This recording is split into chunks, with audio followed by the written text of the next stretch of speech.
So this old Empire propane wall hung heater with a constant pilot light was hanging on the wall here, and we installed a new Modine hot dog heater on the ceiling to give us more space and to use less propane so it's not always running a pilot. Today we're going to show you how to patch the wall on the outside. This is our hole where the exhaust came out for the old Empire wall heater. This is the exhaust grill, and then this is the new exhaust for the ceiling hung Modine hot dog heater. So today we're gonna do a video on how to pull these shingles off. And right now I just put insulation in here so that way all my heat from in the garage doesn't come out. But so we're gonna pull all these shingles off with these tools here. If I was doing a larger project where I'd have to pull off more shingles, I would buy a shingle ripping bar, so it has kind of like the same hook here, but it has it on the side, so you're able to slide it up underneath the shingles, grab a nail on the edge, and then rip down, which makes it a lot easier to pull these shingles out. But I think I'll be able to manage with these 2 bars and a hammer today. But here we go.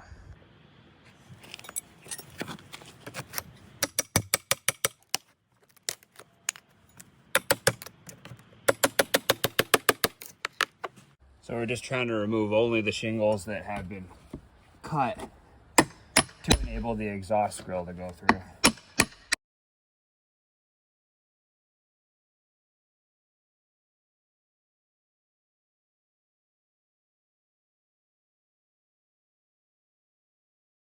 So you just got to go up high enough where it breaks the nails that support the wood, which is usually within like the top inch and a half of the shingle.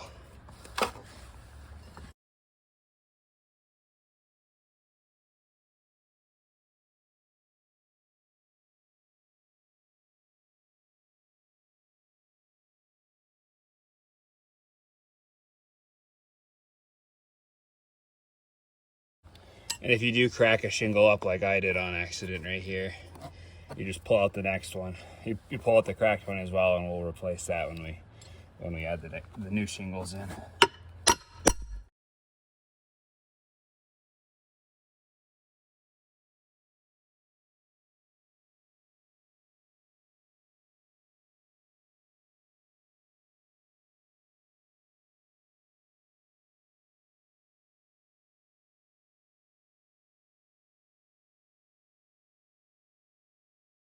So I found that using this bar here is a lot easier to get underneath the shingles than using this bar, because this one really pries the shingles away from the building pretty far, which can cause cracking on the next ones that you want to leave. Where this one's pretty flat, which is I assume how the shingle ripping bar, if you bought the proper tools, would be.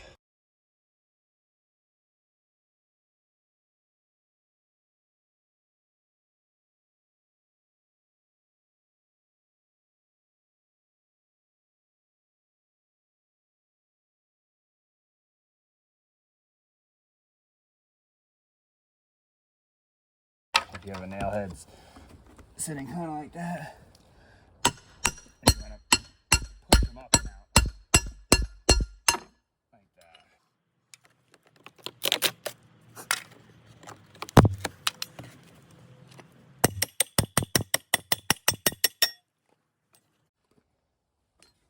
And then it leaves the shingle underneath intact, but you can pull out the broken or cut or rotten, whatever the reason is that you're replacing shingles.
So if you have any soft or you crack ones like this one right here, you'll want to pull that out as well, because you don't want that sitting in there when you make all new nice shingles going in. I have now gone through and pulled out all the rotten cedar shingles. You can see that it expanded over here a little bit more than I was thinking it was going to, but I've also got out all the ones that were cut. I left all of these in because they're going to be covered when we continue this row across. So those are fine. But so I have, obviously I put it in this insulation after, but I have a one inch board on the wall running horizontally, and then the cedar shingles sit on top of that. Luckily I have access to the opposite side, so I cut a 1 inch board to fit right into this hole. So I'll put it in, and I'll put 4 vertical slats in from the opposite side and screw them into these boards here, and then I'll screw that board on, and that'll allow me to nail shingles on from there. So now that we have our 1 inch board to fit our 1 inch horizontal boards that run across the garage, and we have our 2 supporting brackets screwed in from the opposite side of the wall into the boards as well, we can slide this in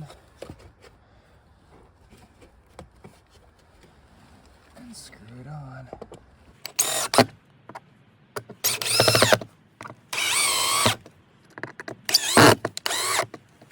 So now we have a flat surface where we continue the shingling up, and then so when we do it, you want to leave like about 1/8 of an inch between each shingle, and you want to overlap so a shingle will sit here and cover the crack or the gap from the ones below, and then overlap again and again, etc. So you'll want to measure your distance, see how many you'll need, and if you need a cut, and then paint the edges that you cut. That would be good, instead of what they did here where they painted it after all the shingles went up.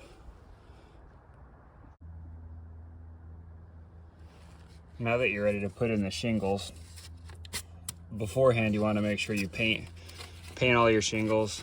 And as you can see here, I've done this side with 1 coat, this side with 2 coats. So I did the front side of all the boards with 2 coats, and then make sure you do the bottoms so that way you don't get any water seeping up from the bottoms and rotting them out.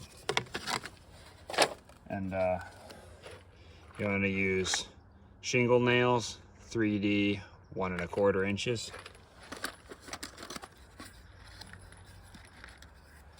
Now if I didn't already have this gray paint line down here at the bottom, you take a level off the bottoms of the adjacent shingles, draw a pencil line so you know where to line your boards up.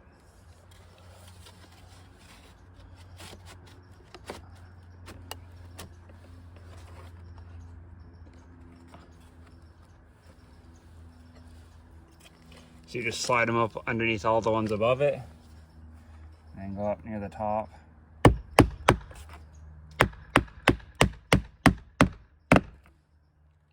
And nail it in.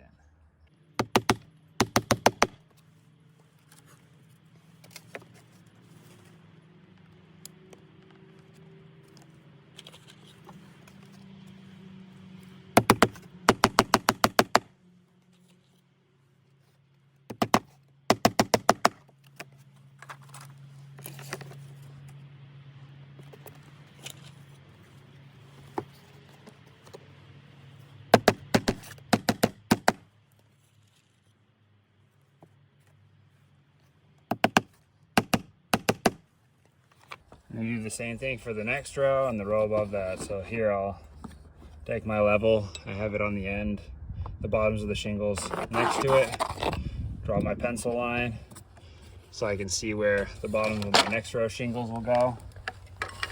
Then you want to take your tape measure,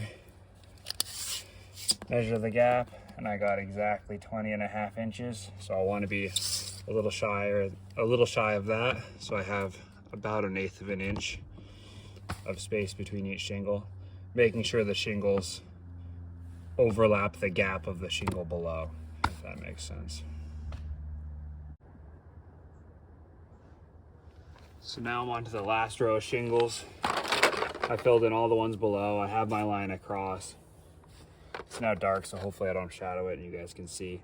But to do the last row, so for instance, like this shingle here, I could put a nail in here and it's gonna be hidden by this shingle. But the nail that I wanted to put on this half, the right side of this shingle, I put in at an angle and then bumped this whole shingle up. So you start at about 1/4 inch below where you want it, 1/4 inch below the line.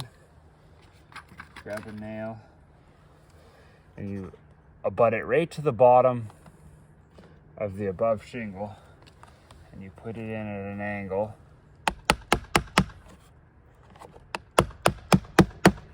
Like that. And you do another one on the opposite side. Also, right, I don't know if you can see it, but right up to below that shingle.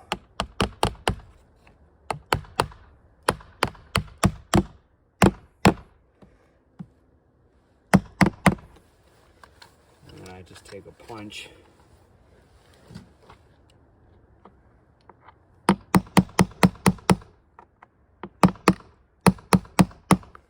Punch them in the rest of the way. And then take a flat board of any size so you can come underneath it and hammer it.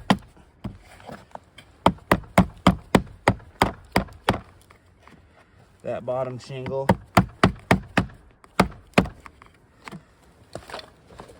Up and in line. This shingle's a little funny, but it's in line with the rest of them. Maybe just a knot more. Yeah. So now you can't see the nails that went in at an angle, and it's in line with all the rest of the shingles across. So that's pretty much what you do. Just gotta do it for the last one. And as you can see, you know, I replaced all of these, but they line up and nails are hidden, and that's how you want to do it.